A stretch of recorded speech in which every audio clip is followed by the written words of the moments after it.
আজকে আমি সূরাতুন নিসার দুটি আয়াত শেয়ার করতে চাই। একটি আয়াতে আল্লাহ বলছেন সবার আগে কোন কোন পাপগুলো থেকে আমাদেরকে দূরে থাকা প্রয়োজন। অনেক সময় একজন মুসলিমের জীবনে কাজের অগ্রাধিকার নির্ধারণের ক্ষেত্রে সঠিকভাবে বুঝের অভাব দেখা দেয়।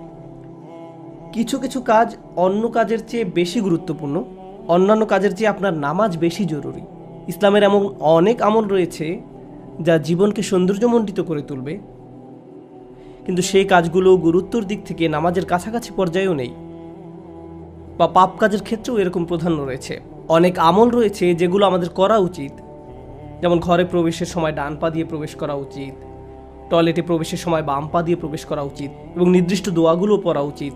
এ ধরনের আমলগুলো করার চেষ্টা থাকা উচিত, এগুলো উপেক্ষা করার কোনো সুযোগ নেই। কিন্তু এমন অনেক পাপ কাজ রয়েছে যেগুলো করা কবিরা গুনাহ। অনেক সময় এই অগ্রাধিকার নির্ধারণের ক্ষেত্রে মানুষ যখন সঠিক জ্ঞানের অভাব থাকে তখন তারা ছোট ছোট ব্যাপারকে বেশি গুরুত্ব দেয়। তারা নিশ্চিত করতে চায় যে আমি অমুক অমুক সুন্নাহ ঠিকভাবে পালন করছি তো, অমুক অমুক দোয়াগুলো নিয়মিত পড়ছি তো, শুক্রবারে সূরাতুল কাহফ পড়ছি তো, ইত্যাদি ইত্যাদি। তো তারা ছোট ছোট আমলগুলো সঠিকভাবেই আদায় করে, কিন্তু একই সময়ে চোখের সামনে থাকা বিশাল বিশাল গুনাহগুলো অনায়াসেই করে ফেলে। করার সময় দ্বিতীয়বার চিন্তাও করে না। যেমন ধরুন হারাম উপার্জনের টাকা, জিনা করা, সুদ, এরকম বড় বড় গুনাহ, বিরাট বিরাট শয়তানি পাপগুলো সে অনায়াসেই করে যায়। মনে হয় যেন চোখ থাকতেও সে অন্ধ। ছোট ছোট আমলগুলো আপনি ঠিকই গুরুত্ব দিয়ে করে যাচ্ছেন, যেন মনে মনে ভালো ফিল করতে পারেন যে যাক আমি তো ধর্ম পালন করছি। এজন্যই কুরআন আমাদেরকে বিভিন্ন আমলের সঠিক অনুপাত ঠিক করে দিয়েছে। আল্লাহ এ আয়াতে বলছেন, ইনতাজতানিবু কাবাইরা মা তুনহাউনা আনহু, যদি তোমরা নিষিদ্ধ কাজের বড় বড়গুলো হতে বিরত থাকো। সুতরাং দেখা যাচ্ছে এমন অনেক বড় বড় পাপ রয়েছে যেগুলো থেকে আমাদের অবশ্যই বিরত থাকতে হবে। যদি আমরা এটা করতে পারি তাহলে ছোট ছোট পাপের ক্ষেত্রে আল্লাহ বলছেন নুকাফিরু আনকুম সাইয়্যাতিকুম, তাহলে আমি তোমাদের ছোট ছোট পাপগুলো ক্ষমা করে দেব। অর্থাৎ আগে সিরিয়াস ব্যাপারগুলো যত্ন নাও। কোরআন যেগুলোর উপর গুরুত্ব আরোপ করেছে, যেমন টাকা উপার্জনের বিষয়টা, কিভাবে আমরা টাকা আয় করি এবং কিভাবে তা ব্যয় করি, সে ব্যাপারে আগে যত্নবান হওয়া, এটা খুবই সিরিয়াস একটা ব্যাপার। আমাদের আশেপাশে যারা আছে তাদের অধিকারের ব্যাপারে সাবধান থাকা, যারা এতিম বা অভাবগ্রস্ত তাদের দেখাশোনা করা। সূরা মাউনে আল্লাহ বলছেন ফাযালিকাল্লাযী ইয়াদউল ইয়াতীম, সেই ব্যক্তি যে এতিমকে গলা ধাক্কা দেয়। এগুলো বড় ধরনের পাপ।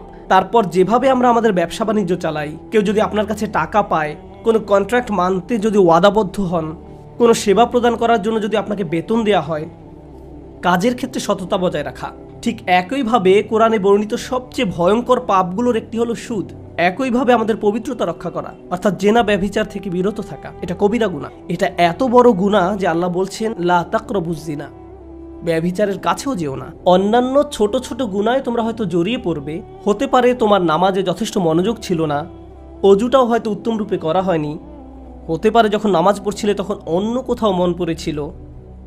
হতে পারে হজ বা উমরা করার সময় কিছু কিছু নিয়মকানুন ঠিকমতো পালন করতে পারোনি। কখনো কখনো হয়তো ধৈর্য হারিয়ে ফেলেছিলে। এই ছোট ছোট বিষয়গুলো ক্ষমা করে দেওয়া হবে, কারণ তোমরা বড় বড় পাপ থেকে বিরত ছিলে। ছোট বড় পাপের এমন একটি তারতম্য কোরআনে জোর দিয়ে উপস্থাপন করা হয়েছে। কিন্তু এই আয়াতের যে ব্যাপারটি আমার কাছে বেশ চমৎকার লেগেছে, সেটা শুধু তিনি যে আমাদের পাপগুলো উপেক্ষা করবেন তা নয়, বরং এই পাপগুলোর কথা মনে করে আমরা প্রায় লজ্জিত হয়ে পড়ি। আল্লাহ এর সাথে সাথে আরও যোগ করে বলেন ওয়ানুদখিলুকুম মুদখালান কারিমা, এবং সম্মানজনক স্থানে তোমাদের প্রবেশ করানো হবে। অন্য কথায় ওই ছোট ছোট ত্রুটিগুলোকে উপেক্ষা করে তোমাদেরকে সম্মানিত করা হবে, মর্যাদা দেয়া হবে। আর ওই সব লজ্জাজনক ব্যাপারগুলো তোমাদের রেকর্ড থেকে মুছে ফেলা হবে। তাই যখন তোমরা আল্লাহর সামনে আসবে অপমানিত হবে না, তোমাদের সম্মানজনক স্থানে প্রবেশ করানো হবে। এই আয়াতের আরেকটি ব্যাপারও আমার কাছে বেশ চমৎকার মনে হয়েছে। এই আয়াতের পূর্বের কয়েকটি আয়াতে কিছু কিছু কবিরা গুনাহ নিয়ে কথা বলা হয়েছে, যেমন ব্যবসায় প্রতারণা করা, কাউকে অন্যায়ভাবে হত্যা করা। আর ছোট ছোট পাপ ক্ষমা করে দেওয়ার আয়াতের ঠিক পরের আয়াতে আরও অসাধারণ উপায়ে জীবনের বিভিন্ন বড় বড় পাপে জড়িয়ে পড়ার যে মূল কারণ সেটা বলা হয়েছে। আল্লাহ আযজা ওয়া জাল্লা বলেন ওয়ালা তাতামান্নাউ মা ফাদ্দালাল্লাহু বিহি বা'দাকুম আলা বা'দ, আর তোমরা আকাঙ্ক্ষা করো না এমন সব বিষয়ে যাতে আল্লাহ তাআলা তোমাদের একের উপর অন্যের শ্রেষ্ঠত্ব দান করেছেন। তো আমাদের ক্ষেত্রে যা ঘটে যখন আমরা এমন কাউকে দেখি যে আমাদের চেয়ে বেশি টাকা উপার্জন করে, আমাদের চেয়ে তার চেহারাটাও বেশি সুন্দর, তার গাড়িটাও উত্তম, তার সাংসারিক জীবনটাও প্রশান্তির। কখনো কখনো ভাই বোনের মাঝেও এই হিংসা দেখা দেয়। যেমন আমি বলতে শুনেছি, আমার বোনের গায়ের রং আমার চেয়ে উজ্জ্বল। হিংসা বিভিন্ন প্রকৃতির হতে পারে। কারো ভালো কিছু থাকার কারণে আপনি তাকে ঈর্ষা করতে পারেন, এবং আপনার নিজের সেটা না থাকার কারণ নিয়ে সারাক্ষণ চিন্তা করতে পারেন। আর এই চিন্তা আপনাকে শেষ করে দিতে পারে। এটা ছোট বড় যে কোনো কিছুর জন্য হতে পারে। এটা বস্তুগত বিষয়, যেমন অর্থকড়ি, ঘরবাড়ির জন্য হতে পারে। আবার অবস্তুগত বিষয়, যেমন বাবার ভালোবাসা, মায়ের ভালোবাসার জন্যও হতে পারে। বাবা কেন তাকে এত ভালোবাসে, আমার প্রতি তো এত মনোযোগ দেয় না। মা সবসময় শুধু আমার দোষ দেখেন, তিনি কখনো ওর দোষ দেখেন না। মাঝে মাঝে পিতামাতার আচরণ ব্যাপারটাকে আরও জটিল করে তোলে, কারণ তারা বারবার বলতে থাকেন, কেন তুমি তোমার ভাইয়ের মতো হতে পারো না, ও কত লক্ষ্মী। তাদের এমন আচরণ পরিবারের ভিতরে আরও বেশি হিংসা তৈরি করে। আল্লাহ এখানে বলছেন, অন্যদের যা দেয়া হয়েছে তার জন্য আকাঙ্ক্ষা করো না। আপনি নিজেই তো দেখতে পান যে আপনার চেয়ে ভালো চেহারার মানুষ রয়েছে, আপনার আমার চেয়ে বুদ্ধিমান মানুষও রয়েছে, আমাদের চেয়ে বেশি টাকা কামাই করে এমন লোকজনও রয়েছে। পরিবারে এমন কেউ থাকতে পারে যে আপনার চেয়ে বেশি প্রশংসা লাভ করে। কখনো কখনো হয়তো অন্যায়ভাবে তাদেরকে প্রাধান্য দেওয়া হয়, কিন্তু অনেক ক্ষেত্রে আসল ব্যাপার হলো, আল্লাহ তার জন্য রিজিকের যে দরজা খুলে দিয়েছেন তা তিনি আমার জন্য খুলেননি, তিনি আমার জন্য অন্য দরজা খুলে দিয়েছেন। আমরা অন্য একজনকে যা দেয়া হয়েছে ঠিক সেটাই কামনা করি। আল্লাহ আপনাকে আমাকে অন্য একজনের মতো করে বানাননি। আল্লাহ অন্য মানুষদের জন্য রিজিকের যে দরজা খুলে দিয়েছেন তা হয়তো আমার জন্য দেননি। আমাদের প্রত্যেকেরই রয়েছে জীবিকা উপার্জনের স্বতন্ত্র সুযোগ। আল্লাহর অনুগ্রহ অর্জন করতে হলে আমাদের প্রত্যেককে যে সুযোগ দেওয়া হয়েছে তার আলোকে কঠোর পরিশ্রম করতে হবে, অন্যদের সাথে নিজেকে তুলনা করে নয়। এই আয়াত যে ইতিবাচক বিষয়গুলোর প্রতি জোর দেয় সেটা আলোচনা করার পূর্বে আমি আরেকটা ব্যাপারে কথা বলতে চাই। এই হিংসা কেন অনেকগুলো বড় বড় গুনাহের মূল কারণ? আমাদের জানা মতে রেকর্ড করা ইতিহাসে আল্লাহর বিরুদ্ধে সর্বপ্রথম যে বিদ্রোহ করা হয় তা হলো ইবলিস শয়তানের বিদ্রোহ। আর এই বিদ্রোহের মূল কারণ ছিল হিংসা। সে কেন এত মনোযোগ পাচ্ছে? তাকে তো জাস্ট মাটি দিয়ে তৈরি করা হয়েছে। এভাবেই অবাধ্যতার শুরু। মানুষ পৃথিবীতে আসার পর সর্বপ্রথম যে পাপটি সংঘটিত হয় তা হলো কাবিল কর্তৃক তার ভাই হাবিলের হত্যা। সেটাও ছিল হিংসার কারণে। এই হিংসা এতটাই জঘন্য আর কদাকার হতে পারে যে আপনি যদি ইয়াকুব আলাইহিস সালামের মতো একজন মহান নবীর সন্তানও হয়ে থাকেন, আর আপনার ভাইও যদি হয়ে থাকেন একজন অসাধারণ ছেলে যে কিনা এখনো নবী না হলেও তার মাঝে নবীর বৈশিষ্ট্য বিদ্যমান রয়েছে, এই হিংসা আপনাকে এতটাই নিয়ন্ত্রণহীন করে দিতে পারে যে আপনি তাকে হত্যা করতে উদ্যত হতে পারেন। আমি যা বোঝাতে চাচ্ছি তা হলো, হিংসা এবং ঈর্ষাকে ছোট করে দেখা উচিত নয়। ব্যাপারটাকে এমন মনে হতে পারে যে এটি আমার আপনার ভিতরে একটা অনুভূতি মাত্র। মূলত হিংসার আরবি শব্দ হলো হাসাদ, আর হাসাদ শব্দের শাব্দিক অর্থ হলো আঁচড়। তারা এটাকে এভাবে বর্ণনা করে, হিংসা হলো মনের ভিতরে একটি চুলকানি। ঠিক শরীরের চামড়ার উপর কোনো পোকামাকড় কামড় দিলে আপনি যেমন চুলকাতে চান, সেরকম এটি যত চুলকাবেন অবস্থা তত খারাপ হবে। আপনার উচিত হলো একে উপেক্ষা করা, এবং এক সময় এটা এমনিতেই ভালো হয়ে যাবে। আপনাকে এটা উপেক্ষা করতে হবে, এটাই হাসাদ। ইমাম হাসান রাদিয়াল্লাহু তাআলা আনহু বলেন, আমি হিংসুকের চেয়ে এমন কোনো অনিষ্টকারী দেখিনি যাকে আসলে বেশি ক্ষতিগ্রস্ত ব্যক্তির মতো দেখায়।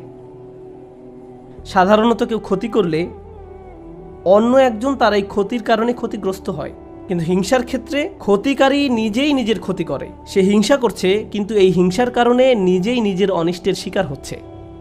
আর এ কারণেই সূরা ফালাকে হিংসুকের হিংসা থেকে আমরা আল্লাহর নিকট আশ্রয় প্রার্থনা করি। ওয়া মিন শাররি হাসিদিন ইযা হাসাদ। হিংসুকের অনিষ্ট থেকে যখন সে হিংসা করে, ঠিক সেই মুহূর্তে যখন সে হিংসা করে, এটা খুবই গুরুত্বপূর্ণ একটা ব্যাপার। এই হিংসার কারণে আপনার আমার জীবনে ভয়ঙ্করতম সমস্যা তৈরি হতে পারে। এখন আমি নিজেকে বিশ্লেষণ করতে চাই। যখন আমি নিজেই অন্যকে হিংসা করতে শুরু করি, তখন কোন কোন ধরনের নেয়ামত থেকে নিজেকে বঞ্চিত করি? যখন আমি নিজেই অন্যের উন্নতি সহ্য করতে পারি না, ব্যাপারটা আর একটু খোলাসা করে বলছি। তামান্নি জাওয়ালিন নি'মা লিদুনিহি। আপনি ইচ্ছা করেন যে তার যেন এই নিয়ামতটি না থাকে। ব্যাপারটা এমন নয় যে আচ্ছা ওই ভাই খুবই শক্তিশালী, আমি যদি তার মতো শক্তিশালী হতাম। না না না, আমি ইচ্ছা করি যে সে অসুস্থ হয়ে পড়ুক আর আমি শক্তিশালী হয়ে উঠি। আপনি ইচ্ছা করেন তার মাঝে যেন ওই ভালো বিষয়টা না থাকে। কোন কারণে সে ওইটা পাবে? আচ্ছা, সে প্রমোশন পেয়েছে, এখন আমারও ইচ্ছা হয় যে আমিও যেন প্রমোশন পাই। না না না, হিংসা হলো আমি চাই সে বরখাস্ত হোক আর আমি প্রমোশন পাই। আপনি তার ব্যর্থতা দেখতে চান, আপনার ভেতরের কিছু একটা চায় তার যেন পতন ঘটে। তার পতনের ফলে আপনার জীবিকায় সমৃদ্ধি আসে না, আপনার এতে কোনো উপকার হয় না, তবু আপনার ভেতরের কিছু একটা তার পতন কামনা করে। যদি তার পতন ঘটে তাহলে আপনার কাছে তা ভালো লাগবে। এটাই হলো হাসাদ। কিভাবে এটা একজনের ভালো দিক ধ্বংস করে দেয়? আমরা ইবলিস শয়তান সম্পর্কে জানি। আল্লাহ তাকে ফেরেশতাদের কাতারে রেখেছিলেন, এর চেয়ে উন্নত কোনো মর্যাদা হতে পারে না। কিন্তু হিংসা তাকে এত উচ্চ পর্যায় থেকে একেবারে নিম্নতম পর্যায়ে নামিয়ে দিয়েছে, আল্লাহর নিকট থেকে বহু দূরে সরিয়ে দিয়েছে। চিন্তা করতে পারেন, এত বড় মর্যাদা কেড়ে নেওয়া হলো, এর মূল কারণ ছিল হিংসা। চিন্তা করতে পারেন, মূল কারণ হলো নিজেকে অনেক বড় কিছু মনে করা। হিংসার কারণে হত্যার মতো জঘন্য অপরাধ সংঘটিত হলো। আল্লাহ সূরা আরাফে বর্ণনা করেন, কাআন্নামা কাতালান নাসা জামিআ, সে যেন গোটা মানব জাতিকে হত্যা করলো। হিংসার কারণে হত্যার মতো জঘন্য অপরাধ সংঘটিত হলো, আর এই মহাপাপের মূল কারণও ছিল হিংসা। এই সকল উদাহরণের মূল শিক্ষা হলো আমাদের নিজেদেরকে ভালো করে বিশ্লেষণ করে দেখা উচিত আমরা নিজেরা এই রোগে আক্রান্ত কিনা। ভালো করে খতিয়ে দেখা উচিত আমাদের মাঝে এই ঘৃণ্য ব্যাধিটি আছে কিনা। মানুষ শুধু টাকা পয়সা নিয়ে হিংসা করে না, মানুষ প্রায় সব কিছু নিয়ে হিংসা করে। পরিবারের সবার মনোযোগের কেন্দ্রবিন্দু হওয়া, এটা এমনকি ধর্মীয় পরিমণ্ডলেও ঘটতে পারে। ভাই জানেন, অমুক শায়েখ, তার ভিডিও মানুষ বেশি দেখে। আপনি তার ফলোয়ারদের সাথে নিজের ফলোয়ারদের তুলনা করছেন কেন? মাহফিলে তাকে কেন প্রধান বক্তা করা হলো, তাকে কেন সবচেয়ে ভালো সময় বক্তব্য দিতে দেয়া হলো? এমন ঘটনা মসজিদেও ঘটতে পারে। ভাই দেখেছেন তারা কত টাকা তুলেছে, আমরা এত টাকা তুলতে পারিনি। আর এই মনোভাব প্রতিযোগিতায় সীমাবদ্ধ থাকে না, হিংসায় পরিণত হয়। কেন তারা আমাদের চেয়ে ভালো করছে? এই হিংসা এমনকি ধর্মীয় পরিমণ্ডলেও আঘাত করতে পারে। মদিনায় আসার পর সাহাবীরা ধারণা করেছিলেন মদিনার ইয়াহুদিরা সবার আগে ইসলাম ধর্ম গ্রহণ করবে। এ সম্পর্কে কোরআনে এসেছে, আফাতাতমাউনা আইয়ুমিনু লাকুম, তোমরা কি আশা করো যে তারা তোমাদের কথা ঈমান আনবে? কারণ তারা আহলে কিতাব, তারা ওহী অবতীর্ণ হওয়া সম্পর্কে অবগত ছিল। তারা রাসূল সাল্লাল্লাহু আলাইহি সাল্লামকে সেভাবে চিনত যেভাবে তারা তাদের ছেলে মেয়েদের চিনতে পারত। এর কারণ ছিল আসলে হিংসা। তারা এই ব্যাপারটা মেনে নিতে পারেনি যে নবী প্রেরণের অনুগ্রহটি বনী ইসরায়েলদের কাছ থেকে অন্যদের কাছে চলে যাবে। তারা চাইতো ওহী মুহাম্মদ সাল্লাল্লাহু আলাইহি সাল্লামের কাছে না এসে তাদের কারো কাছে আসুক। জীবনের এমন কোনো দিক নেই যেখানে হিংসার আক্রমণ হওয়ার সম্ভাবনা নেই। এটা আপনার চাকরি জীবনে প্রভাব ফেলতে পারে, ব্যবসায়িক জীবনে প্রভাব ফেলতে পারে, আপনার পারিবারিক জীবন, ব্যক্তিগত জীবন, ধর্মীয় জীবন, সামাজিক জীবন থেকে শুরু করে জীবনের প্রতিটি ক্ষেত্রে এর প্রভাব পড়তে পারে। সম্প্রতি বিশ্বের বিভিন্ন প্রান্তে ভ্রমণ করার অভিজ্ঞতা থেকে আমি এক নতুন ধরনের হিংসা সম্পর্কে অবগত হয়েছি। অনেক বোন এসে আমার কাছে প্রশ্ন করেন, এটা বলার কারণে হয়তো আমি সমস্যায় পড়তে পারি, যাই হোক, কোরআনে কেন পুরুষদের জন্য অমুক অমুক বিধান দেওয়া হয়েছে আর নারীদের জন্য সম্পূর্ণ ভিন্ন বিধান দেওয়া হয়েছে? পুরুষদের কেন বোরকা পরতে হয় না? আমাকে এই প্রশ্ন করা হয়েছিল। ডিভোর্স আইনের ক্ষেত্রে দেখা যায় আইনগুলো কেমন যেন পুরুষের অনুকূলে। মহিলারা জান্নাতে কি পাবে? আমি বলছি না যে এই প্রশ্নগুলোকে উপেক্ষা করতে হবে, কিন্তু এখানে একটা ব্যাপার আমাদের সাবধান থাকতে হবে। আমরা আল্লাহ সুবহানাহু ওয়া তাআলা সম্পর্কে কথা বলছি। তিনি যখন কোনো বিধিবিধান নাজিল করেন, এই বিধানগুলো আমি প্রবর্তন করিনি, আমি শুধু এই বিধানগুলো বোঝার চেষ্টা করেছি এবং শেখানোর চেষ্টা করছি। কিন্তু যিনি এই বিধানগুলো দিয়েছেন তিনি হলেন সবচেয়ে দয়াবান, ভালোবাসাপূর্ণ এবং সবচেয়ে ন্যায় বিচারক। যদি এই বিধান নিয়ে আপনার অন্তরে খুঁতখুঁতে ভাব থাকে এবং মনে মনে ভাবেন যে আমার মনে হচ্ছে এখানে ন্যায্য বিধান দেয়া হয়নি, এটা খুবই মারাত্মক একটি সমস্যা। এমনকি আল্লাহ সম্পর্কে এই মনোভাব যে আমাকে ঠকানো হয়েছে, আমাকে তিনি যা দিয়েছেন সেখানে ঠকিয়েছেন, আমাকে পুরোপুরি বুঝতে হবে কেন তিনি আমাকে এটা করতে বলেছেন। একটা ব্যাপারে বলছি, উদাহরণস্বরূপ কেউ যদি আমাকে জিজ্ঞেস করে কেন আল্লাহ মহিলাদেরকে পর্দা করতে বলেছেন, আমার সৎ জবাব হবে আমি জানি না। আমি নিজে নিজে চিন্তা করে হয়তো এই বিধানের কিছু উপকারী দিক তুলে ধরতে পারবো, কিন্তু এই উপকারী দিকগুলো আল্লাহ অবতীর্ণ করেননি। এই উপকারগুলো আমি চিন্তা করে বুঝতে পারলাম, আর আমার এই সাহস নেই যে আমি বলবো যে অমুক অমুক যুক্তির কারণে হিজাব পড়তে হবে, কারণ এই যুক্তিগুলো আল্লাহ অবতীর্ণ করেননি। অনেক সময় আল্লাহ কোনো বিধান নাজিল করেন কিন্তু তার পেছনের কারণ বর্ণনা করেন না।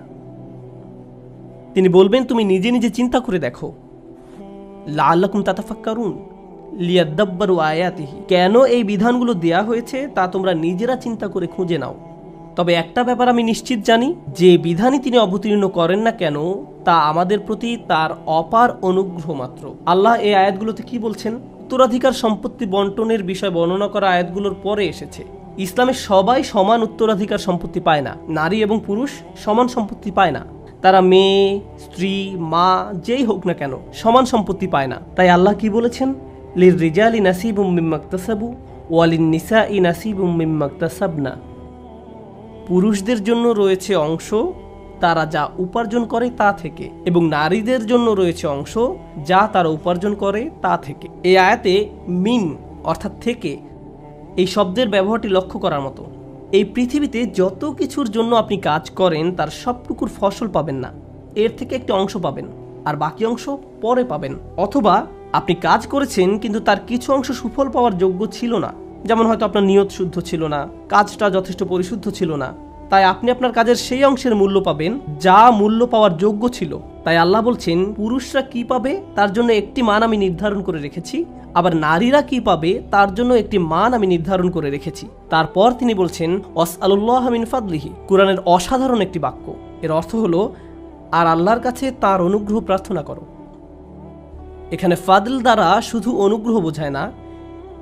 হিংসার ক্ষেত্রে হিংসুক ব্যক্তি মনে করে অমুক আমার চেয়ে বেশি ফাদল পেয়েছে, অমুক ব্যক্তি সম্পত্তির দিক থেকে আমার চেয়ে বেশি ফাদল বা অধিক আনুকূল্য পেয়েছে, অথবা চেহারা সুরতের দিক থেকে বা সুযোগ সুবিধার দিক থেকে বেশি আনুকূল্য পেয়েছে।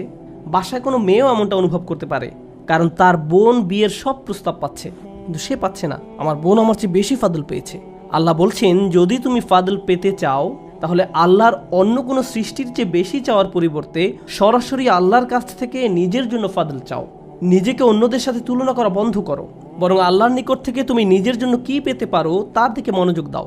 মনে মনে ধরে নাও যে আশেপাশে কারো কোনো অস্তিত্ব নেই, অন্যদের কি আছে সে সম্বন্ধে চিন্তা ভাবনা করা বন্ধ করো। মনের উপর যদি এরূপ নিয়ন্ত্রণ প্রতিষ্ঠা করতে পারেন তাহলে খুবই সুখী জীবনযাপন করতে পারবেন।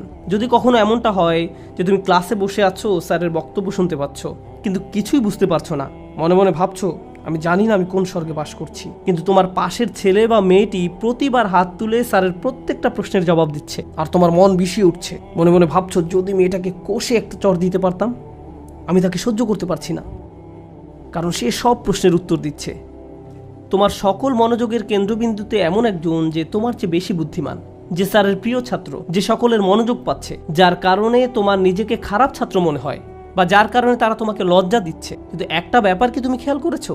তুমি সেখানে বসে আছো শুধু তুমি এবং শিক্ষক। তুমি এখানে এসেছো শিখতে, অন্যের দোষ না দিয়ে তোমার উচিত নিজেকে দোষ দেয়া। হায় হায় আমি আমার মনোযোগ হারিয়ে ফেলেছি। নিজের কাছে ব্যাখ্যা দাবি করো কেন তুমি মনোযোগ হারালে। প্রশ্ন করতে গিয়ে লজ্জা অনুভব করো না। তুমি এখানে এসেছো নিজের উন্নতি সাধন করতে, অন্যদেরকে নিজের মূল্য বোঝাতে নয়। তুমি এই জন্য শিখতে আসোনি। একই কথা প্রযোজ্য চাকরির জায়গায়, পরিবারের। অন্য কাউকে বেশি দাম দেওয়া হচ্ছে বলে আপনি নিজেকে গুটিয়ে ফেলবেন না। যদি কোনো অন্যায় করা হয় আপনি কথা বলুন, কোনো কিছু যদি বলার থাকে বলুন। যদি কোনো কিছু আপনাকে বিরক্ত করে ভেতরে ভেতরে জ্বলবেন না এবং এটাকে বড় হতে দিবেন না, নিজের ভেতরে ঘৃণা তৈরি হতে দিবেন না। আমরা আল্লাহর নিকট যে দোয়াগুলো করি তার একটি হলো ওয়ালা তাজআল ফি কুলুবিনা গিল্লাল লিল্লাযিনা আমানু। ঈমানদারদের বিরুদ্ধে আমাদের অন্তরে কোনো বিদ্বেষ রেখো না। যখন আমরা কিয়ামতের দিন তার সামনে দণ্ডায়মান হব তখন যেন আমাদের অন্তরে ঈমানদারদের বিরুদ্ধে কোনো গিল বা খারাপ অনুভূতি না থাকে। আমরা দুনিয়াতেও এটা চাই না, আর জান্নাতে আল্লাহ আমাদের থেকে তা দূরে রাখুন। তাই এই ব্যাপারটা পার্থিব জীবনে ঘটতে পারে। এমন হতে পারে যে কারো বিরুদ্ধে আপনার অন্তরে হিংসার মনোভাব তৈরি হচ্ছে, ও সে তো এই পজিশন পাওয়ার যোগ্য নয়, সে তো অমুক কাজ করার যোগ্য নয়।